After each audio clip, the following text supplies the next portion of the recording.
Hello बच्चों, स्वागत है आपका हमारे चैनल लर्निंग रॉक्स पर। आज इस वीडियो में हम आपके लिए लेकर आए हैं 10वीं कक्षा की हिंदी पाठ्य पुस्तक का गद्य खंड का पहला पाठ माता का आंचल के अभ्यास के प्रश्न उत्तर और बहुविकल्पीय प्रश्न उत्तर। आइए वीडियो को शुरू करते हैं। अभ्यास के सभी प्रश्नोत्तर। पहला प्रश्न, प्रस्तुत पाठ के आधार पर यह कहा जा सकता है कि बच्चे का अपने पिता से अधिक जुड़ाव था, फिर भी विपदा के समय वह पिता के पास ना जाकर मां की शरण लेता है। आपकी समझ से इसकी क्या वजह हो सकती है?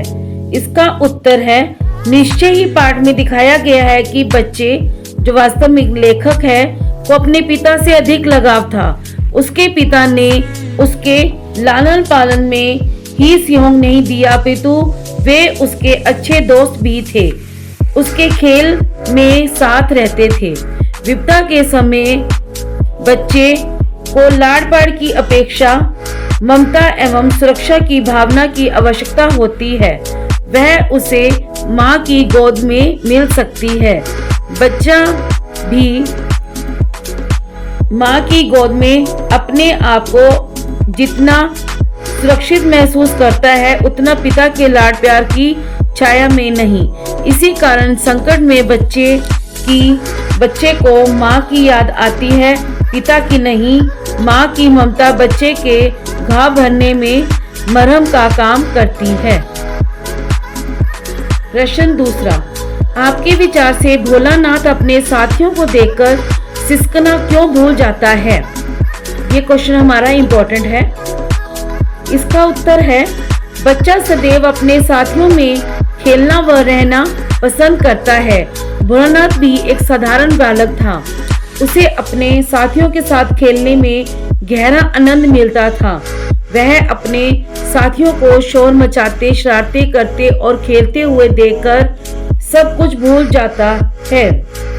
इसी मग्नावस्था में वह सिसकना भी भूल जाता था। अगला प्रश्न, भोलानाथ और उसके साथियों के खेल और खेलने की सामग्री आपके खेल और खेलने की सामग्री से किस प्रकार भिन्न है?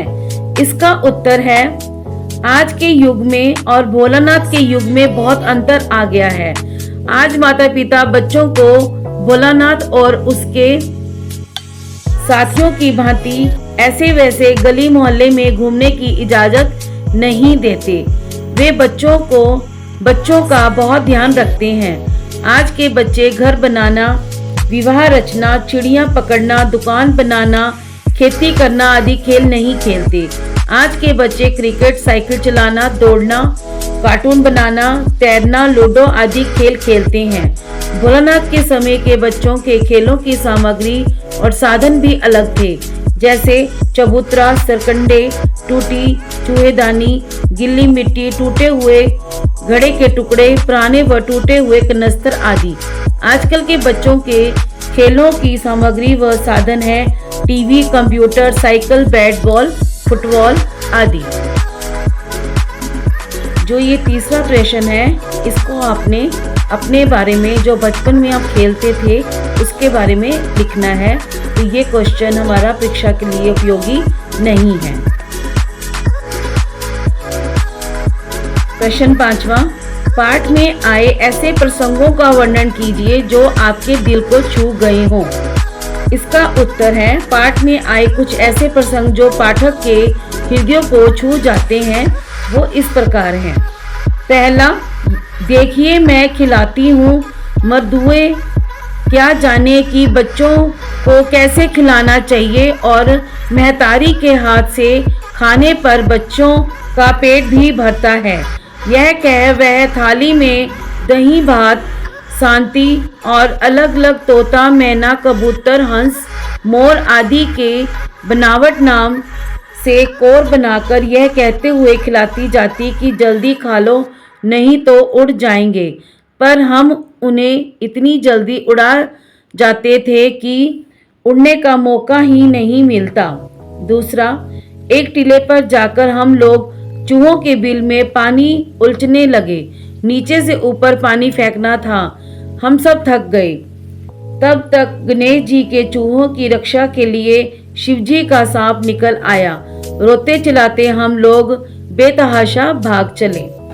अगला तीसरा, इसी समय बाबूजी दौड़ आए। आकर झट हमें मैया की गोद से अपनी गोद में लेने लगे, पर हमने मैया के आंचल की प्रेम और शांति के चंदोवे की छाया ना छोड़ी। प्रश्न छठा, इस उपन्यास के अंश में 30 के दशक की ग्राम्य संस्कृति का चित्रण है। आज की ग्रामीण संस्कृति में आपको किस तरह के परिवर्तन दिखाई देते हैं? इसका उत्तर है 30 के दशक की ग्राम्य संस्कृति और आज की ग्राम्य संस्कृति में पर्याप्त अंतर दिखाई देता है। आज कुओं से पानी भरना व कुओं से खेतों की सिंचाई का प्रचलन समाप्त हो गया है।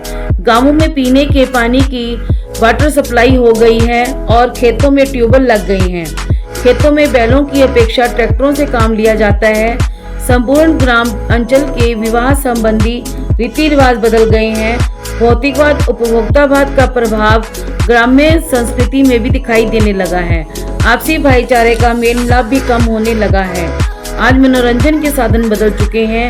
चौपालों में हुक्के गुड़गुड़ाने की अपेक्षा हमारे बुजुर्ग भी टीवी के आगे बैठकर क्रिकेट के मैच का आनंद लेते दिखाई दे जा सकते हैं। ग्रामीण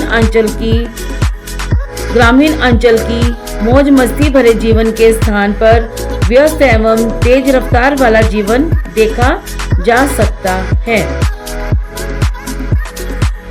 प्रश्न 7वां, पाठ पढ़ते पढ़ते आपको भी अपने माता पिता का लाड प्यार याद आ रहा होगा। अपनी इन भावनाओं को डायरी में अंकित कीजिए। तो ये वाला जो क्वेश्चन है ये आप अपनी मर्जी से भी बना सकते हैं। इसका उत्तर है, बचपन में पिता के स्थान पर माता ही हमें जगाया करती थी तथा शीघ्रता से नहला कर खाना खाने के लिए कहती। यदि हम काम में थोड़ी सी देरी हो जाती तो हमें डांट निश्चित पड़ती।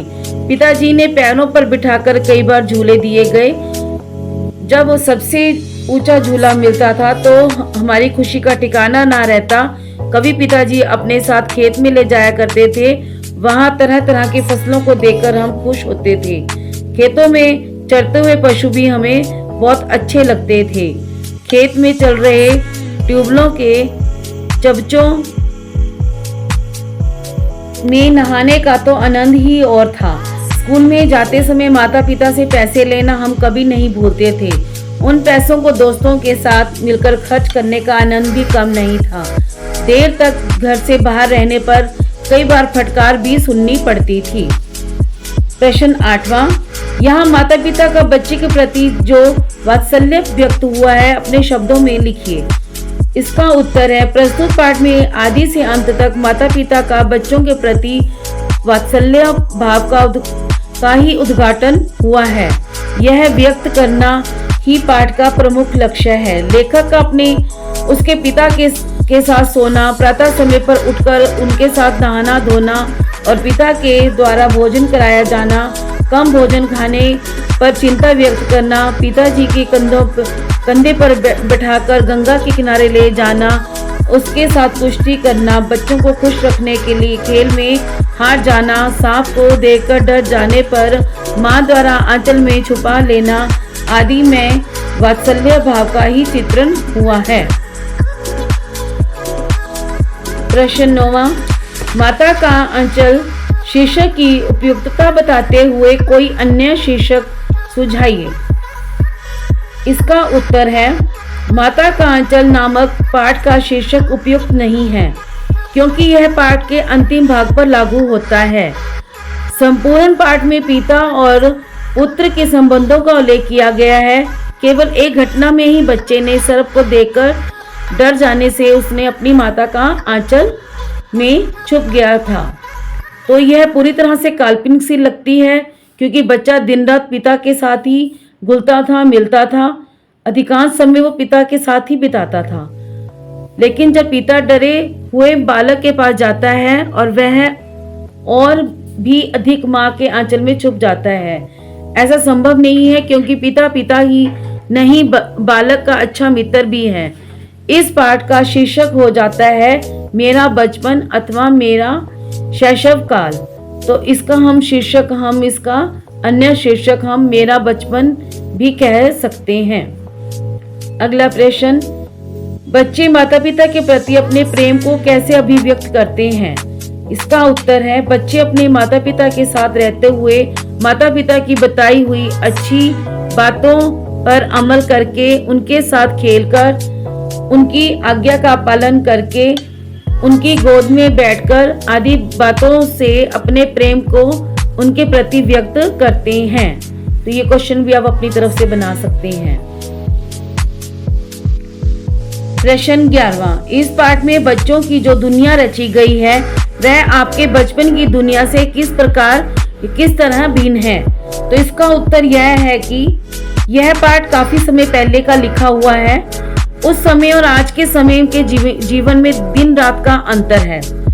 उस समय के बचपन में बच्चों पर पढ़ाई लिखाई का इतना दबाव नहीं होता था।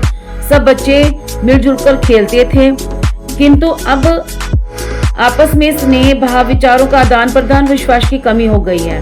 आज के युग में बच्चों की पढ़ाई के पाठ्यक्रम इतने मुश्किल हो गए हैं कि उन्हें पूरा करते करते बहुत समय लग जाता है। उनके पास खेलने का समय नहीं होता है। इसके अतिरिक्त माता पिता के पास भी इतना समय नहीं होता कि बच्चों के साथ कुछ समय खेल सकें। आज खेल की सामग्री और साधन भी बदल जा चुके हैं। गिल्ली डंडे के स्थान पर क्रिकेट है। वीडियो गेम, टीवी आदि अधिक आधुनिक साधन आ गए हैं। गली में नाटक खेलना, गिल्ली मिट्टी में खिलौने बनाना, विवाह रचना, खेती करना अब ऐसे खेल नहीं हैं। तो पहले के और अब के बचपन में काफी अंतर आ चुका है। तो इसको आप अपनी तरफ से भी बना सकते हैं।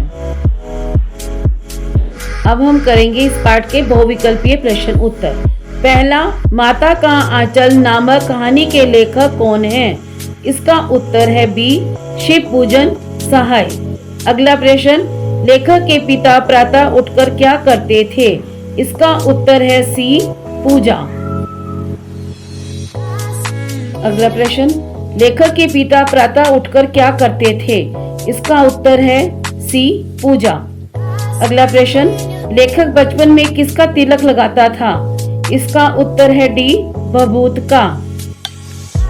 अगला प्रश्न, भभूत लगाने से लेखक क्या बन जाते थे? इसका उत्तर है सी, बम भोला। अगला प्रश्न, लेखक का वास्तविक नाम क्या था?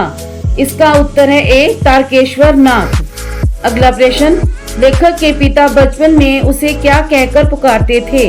इसका उत्तर है बी, भोलानाथ। अगला प्रश्न, लेखक के पिता कितनी बार राम शब्द लिखकर राम नाम वही पोथी बंद करते थे?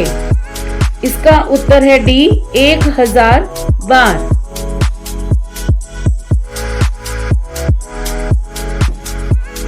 अगला प्रश्न, लेखक के पिता कितनी बार कागज के छोटे छोटे टुकड़ों पर राम नाम लिखकर आटे की गोलियों में लपेटकर मछलियों को खिलाने जाते थे? इसका उत्तर है ए, 500 बार। अगला प्रश्न, मर्दुए शब्द कहानी में किसने किसके लिए प्रयोग किया है? इसका उत्तर है बी, लेखक की माता ने उसके पिता के लिए। अगला प्रश्न, ठोर शब्द का अर्थ है? इसका उत्तर है सी, स्थान। अगला प्रश्न, लेखक गली में कौन सा खिलौना लेकर जाते थे? इसका उत्तर है डी, काठ का घोड़ा। अगला प्रश्न, लेखक को बचपन में कैसे खेल पसंद थे? इसका उत्तर है ए, तरह तरह के नाटक करना। अगला प्रश्न, वर्षा आने पर बच्चों ने कहाँ का आसरा लिया था? इसका उत्तर है बी, पेड़ की जड़ों के पास। अगला प्रश्न, बच्चों की शिकायत किस व्यक्ति ने की थी? इसका उत्तर है सी, मूसन तिवारी ने। अगला प्रश्न, चिरोरी करना का क्या अर्थ है? इसका उत्तर है डी, विनती करना। अगला प्रश्न, चिड़िया की जान जाए लड़कों का खिलौना, ये शब्द किसने कहे? इसका उत्तर है ए, लेखक के पिताजी और उनके मित्रों ने। अगला प्रश्न, बूढ़े दूल्हे पर की गई टिप्पणियों के द्वारा क्या संदेश दिया गया है? इसका उत्तर है बी, बुढ़ापे में विवाह करना उचित नहीं। अगला प्रश्न, भोलानाथ को सबसे अच्छा क्या लगता है? इसका उत्तर है सी, खेलना। तो ये थे इस पाठ के प्रश्न उत्तर और बहुविकल्पीय प्रश्न उत्तर। यदि आपको ये वीडियो अच्छी लगी हो तो वीडियो को लाइक करें, शेयर करें, सब्सक्राइब जरूर करें। धन्यवाद।